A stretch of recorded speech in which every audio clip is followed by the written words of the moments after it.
റഷ്യയിൽ നിന്നും എണ്ണ ഇറക്കുമതി ചെയ്യുന്ന രാജ്യങ്ങൾക്ക് താരിഫ് ചുമത്താൻ പ്രസിഡന്റിന് അധികാരം നൽകുന്ന ബില്ലിന് അംഗീകാരം. 100% വരെ താരിഫ് ചുമത്താൻ പ്രസിഡന്റിന് അധികാരം നൽകുന്ന ബില്ലാണ് US സെനറ്റ് പാസാക്കിയത്. ഇറാനെതിരായ ഉപരോധം 2031 വരെ തുടരാനും പുതിയ ബില്ലിൽ വ്യവസ്ഥയുണ്ട്. 11-നെതിരെ 86 വോട്ടുകൾക്കാണ് bill പാസായത്. On this vote, the yeas are 86, the nays are 11. The 60-vote threshold having been achieved, the bill is passed.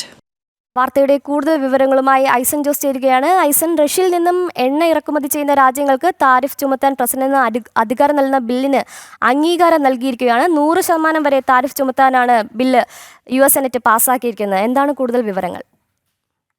Amrita, തീർച്ചയായും ഏറ്റവും നിർണായകമായ അല്ലെങ്കിൽ ഭാരതത്തിന് ഉൾപ്പെടെ വെല്ലുവിളികൾ സൃഷ്ടിക്കുന്ന ഒരു നിയമമാണ് ഇപ്പോൾ US സെനറ്റിൽ പാസ്സായിരിക്കുന്നത് എന്നത് ഗൗരവമേറിയ ഒരു വിഷയമാണ്. റഷ്യയിൽ നിന്നും എണ്ണ ഇറക്കുമതി ചെയ്യുന്ന രാജ്യങ്ങൾക്ക് പീനൽ താരിഫ് എന്ന നിലയിൽ അല്ലെങ്കിൽ ഒരു പിഴ താരിഫ് എന്ന നിലയിൽ വൻതോതിൽ നികുതി ചുമത്താനുള്ള ഒരു നീക്കത്തിനുള്ള അംഗീകാരമാണ് ഇപ്പോൾ US സെനറ്റ് നൽകിയിരിക്കുന്നത്. നമുക്കറിയാവുന്നതാണ്, ഈ കഴിഞ്ഞ മാസം അന്തരിച്ച ലിൻസെ ഗ്രഹാം എന്ന് പറയുന്ന US സെനറ്റർ, അമേരിക്കയുടെ പ്രസിഡന്റിന്റെ വലങ്കൈയായിരുന്ന US സെനറ്ററുടെ പേരിലാണ് ആ ബില്ല് പാസ്സായിരിക്കുന്നത് അല്ലെങ്കിൽ ആ ബില്ലിന് പേര് നൽകിയിരിക്കുന്നത് എന്നതും ഒരു യാഥാർത്ഥ്യമാണ്. ഇത്തരത്തിൽ 100% അധിക താരിഫ് ചുമത്താനുള്ള നീക്കങ്ങൾക്ക് അനുവാദം പ്രസിഡന്റിന് നൽകുന്നതാണ് ഈ ബില്ല്. അതുപോലെ തന്നെ ആ ബില്ലിൽ മറ്റൊരു പ്രധാന വ്യവസ്ഥ കൂടി ഉൾപ്പെടുത്തുന്നത് ഇറാനെതിരായ ഉപരോധം 2033 വരെ തുടരുന്നതിനും വേണ്ടിയാണ്. ഇറാനിൽ ആ വൈദ്യുത നിലയങ്ങളിലൊക്കെ നിക്ഷേപം നടത്തുന്ന രാജ്യങ്ങൾക്കും അല്ലെങ്കിൽ കമ്പനികൾക്കും ഉപരോധം ഏർപ്പെടുത്താനുള്ള ഒരു വ്യവസ്ഥ കൂടിയാണ് ഈ ബില്ലിൽ ഉൾപ്പെടുത്തിയിരിക്കുന്നത്. മറ്റൊരു നിർണായക ഘടകം എന്ന് പറയുന്നത് ഭാരതം, ചൈന, അതുപോലെ തന്നെ ഹംഗറി ഉൾപ്പെടെയുള്ള ചില രാജ്യങ്ങളാണ്.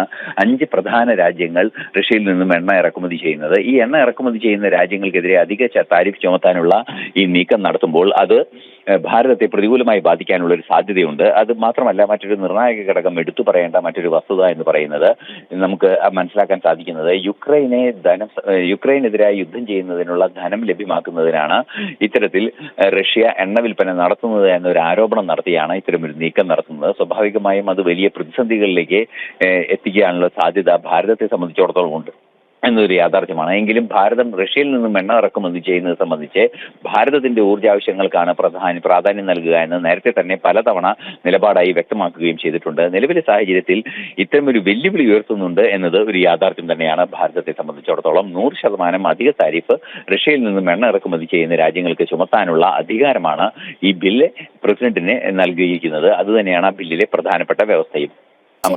ശരി ഐസനാണ് വാർത്തയുടെ കൂടുതൽ വിശദാംശങ്ങൾ നൽകിയത്.